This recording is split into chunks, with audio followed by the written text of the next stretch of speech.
can lean into your own personal discomfort, say what needs to be said in a non-offensive way, the more you make the world a better place.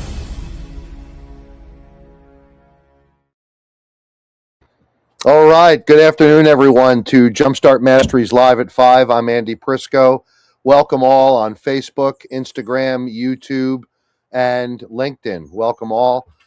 Great topic from Brenda today. It almost seems like a graduated measurement scale: stress, overwhelm, and emotional spillover. I think everyone can identify with those topics and those phrases. I certainly can. And let's talk a little bit about it. Welcome all. On Tuesdays, we use a crisis de-escalation lens to discuss the topics that we do, to make the topics meaningful for everyday people who might not be, too interested in de-escalation, or maybe interested in it, but not necessarily students of the craft, but rather would just want to improve their day-to-day life. On Thursdays, our live at the Jumpstart Mastery Network is oriented toward professionals in the space who have duties and responsibilities to respond to crisis events in an informed and trained manner. So welcome all. How can we distinguish these three terms: stress, overwhelm, and emotional spillover? Let's try this. Stress, let's define for the purposes of this conversation as a noticeable state of discomfort. The duration can be short or long. Overwhelm, noticing a state of unmanageability in managing stressors.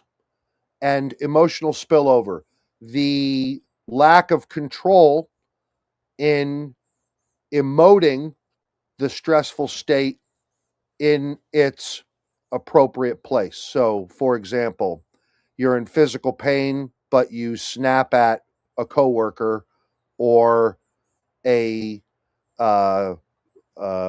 friend or family member because the discomfort of the overwhelm is so great that you're unable to control the emoting of it, the expression of it. A lot of our work at Jumpstart is oriented toward emotional spillover, but obviously when we talk about getting upstream on these principles, we want to deal with overwhelm and even stress so they don't become overwhelm and spillover. I would say that's the first big principle that seems to be reinforced in my everyday life. In the role that I'm in today, a lot of people contact me with overwhelm and emotional spillover in their personal and professional lives. And in that role, I can wind up managing stress, overwhelm, and on occasion, maybe some emotional spillover, particularly if I'm in some acute physical discomfort, which as I age is beginning to happen more frequently. For instance, I don't know what I did, but I did something to the bottom of my right lat in my back. As a result, I have not been sleeping well. As a result, I have been more prone to feeling stress and bumping up to overwhelm. If I do not take time to manage that and I allow myself a period of overwhelm, that could become emotional spillover, and I could wind up emoting or expressing the totality of my discomfort on a person or about an event where it's not congruent.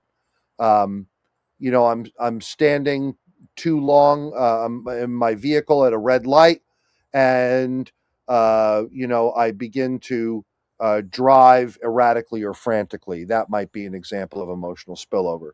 What are some things that we can do about this? It should not be understated that the first responder to your own emergency is you, in the words of the great Tony Blauer. or some version of that. That means that it's not the world's responsibility to change in order for me to be okay. It means that I have a responsibility to attend to my own discomfort.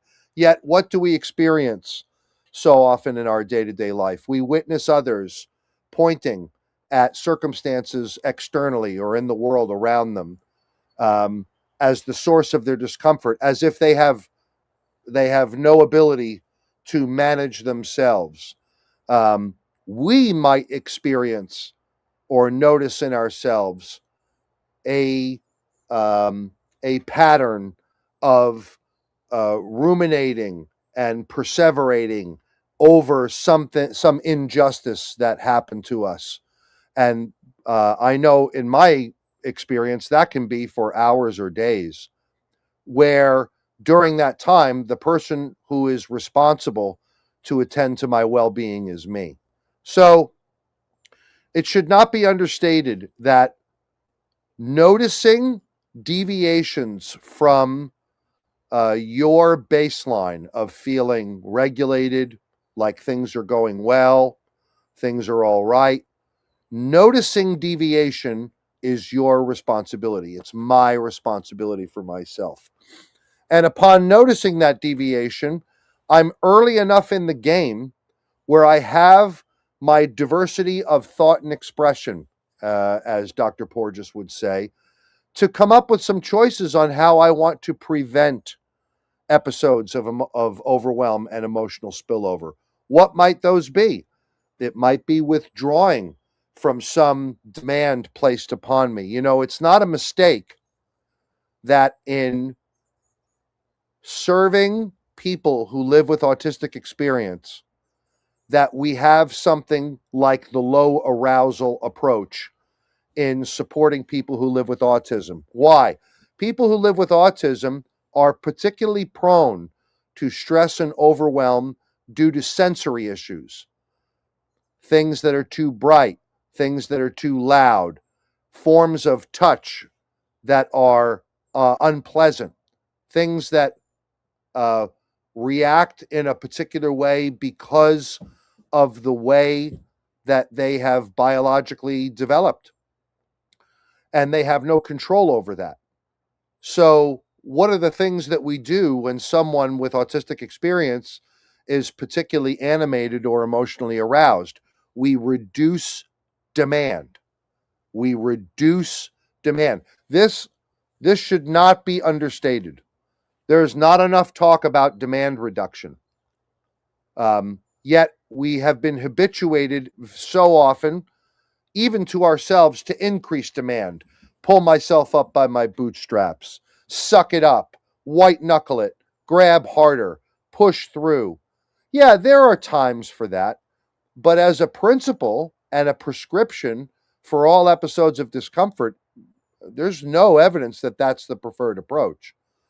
What we see in the evidence and in the research on high emotional arousal is demand reduction.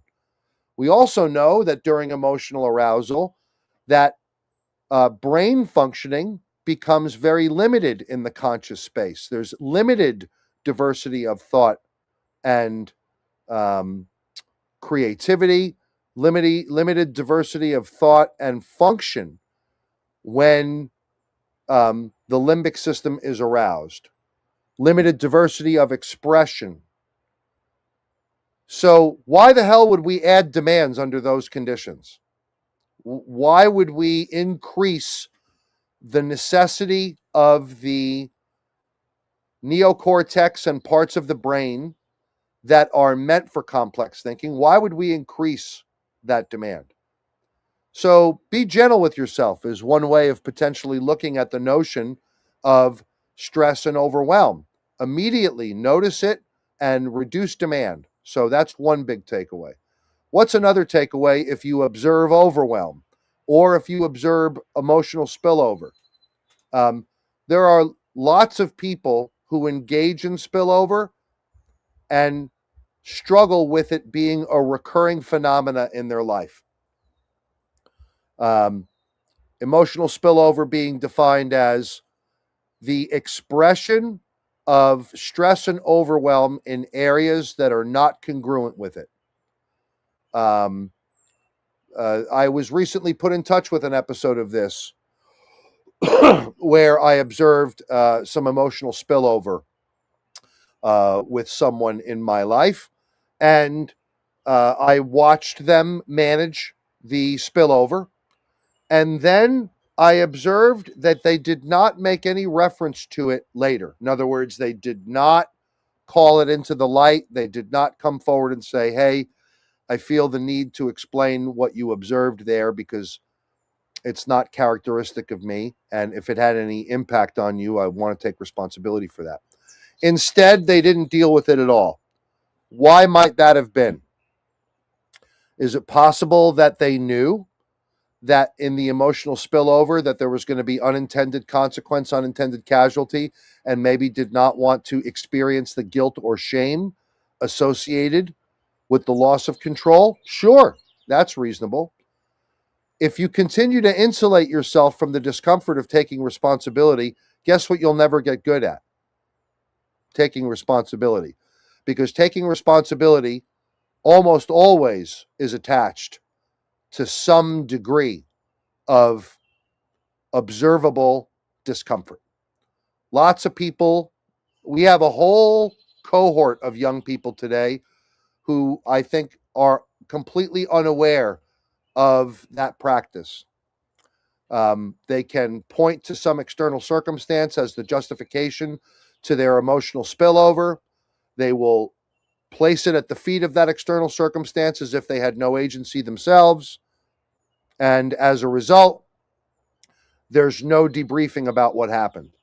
And when there's no debriefing about what happened, what gets enabled? That it happens again. So somewhere a discussion needs to take place about the emotional spillover so that we can, in the words of Kevin Huckshorn, reduce the likelihood of future emergency.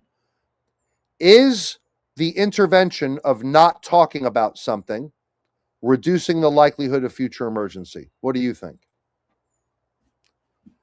Would we have volumes upon volumes upon volumes of books, papers, research, information about the power of, let's just say, debriefing something in reducing the likelihood of future emergency if not talking about it were the most effective method? Is this going on in your home or in your work life where someone in your life is engaging with some frequency in emotional spillover and it's not getting talked about after it occurs? That's pretty common. We would encourage you, as a takeaway from this conversation, to consider accepting, in the words of Steve Wagner, life's a shit sandwich and every day it's lunch. Somewhere today, there's going to be a opportunity to have to bite from that sandwich. You can decide what side you bite from, but all of it is the same. So why not it be the side that reduces the likelihood of future emergency? Why not it be the side that could potentially improve your circumstances or the circumstances of someone you care about? You know, hey, Johnny, I'd like to talk a little bit about what I observed yesterday so that you have some awareness over what I was experiencing, because you haven't brought it up and I just want to share. So, when you took that baseball bat and you attacked a car, I felt terrified that you were going to get arrested and that I was potentially going to become a target for you. I need to feel safe around you. Would you be willing to help me understand what you were going through yesterday so I might be able to be of better service to you if it were to happen in the future? That's a pretty non-offensive way of bringing it up. That's an OFNR I just gave you, by the way. Observation, feeling, need, request. Now, I'm not proposing that I used that example to be funny. But the fact is that there are people who can become very destructive to property and circumstances in emotional spillover and then just not want to talk about it. I don't want to talk about it. Well, hey, brother, I hear you saying you don't want to talk about it. And I can totally appreciate why you wouldn't want to talk about it. Being in relationship, meaningful relationship, really requires transparency and trust. How about you at least try to give me an impression of what you were going through? That way I could better understand it. That was a VDSP.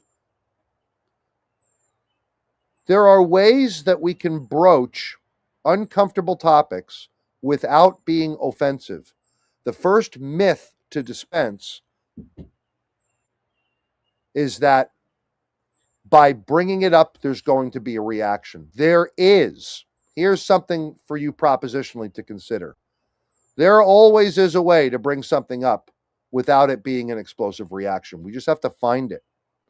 We have to find it in the other person.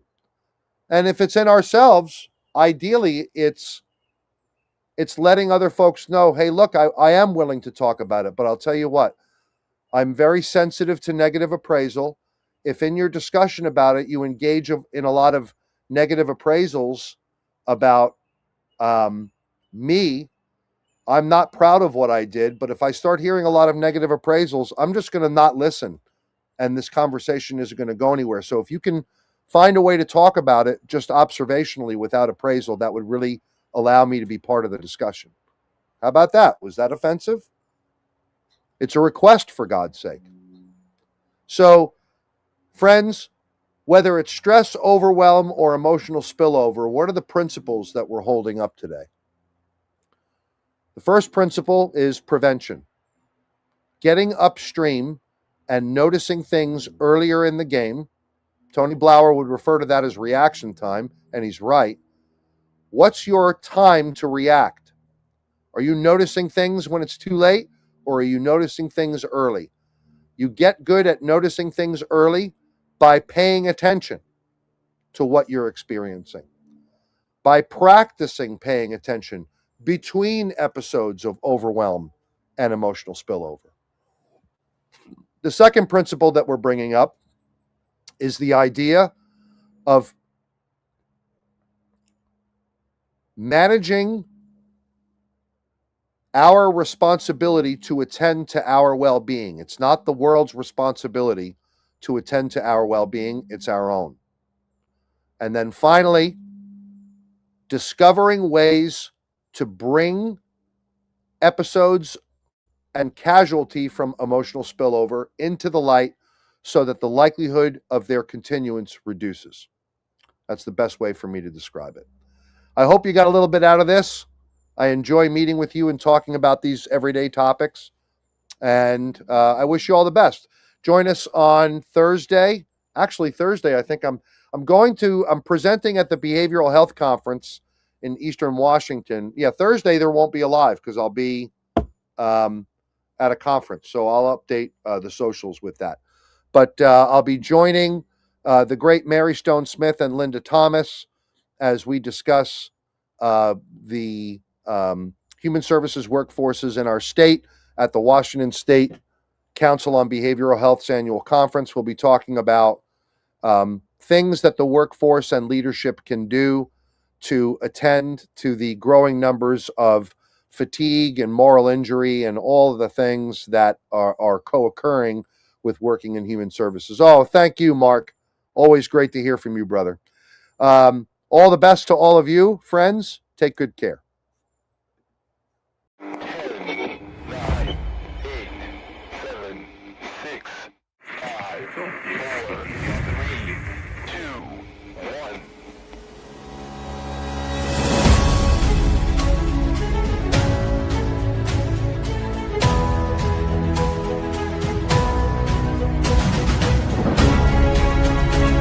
More that you can lean into your own personal discomfort, say what needs to be said in a non-offensive way, the more you make the world a better place.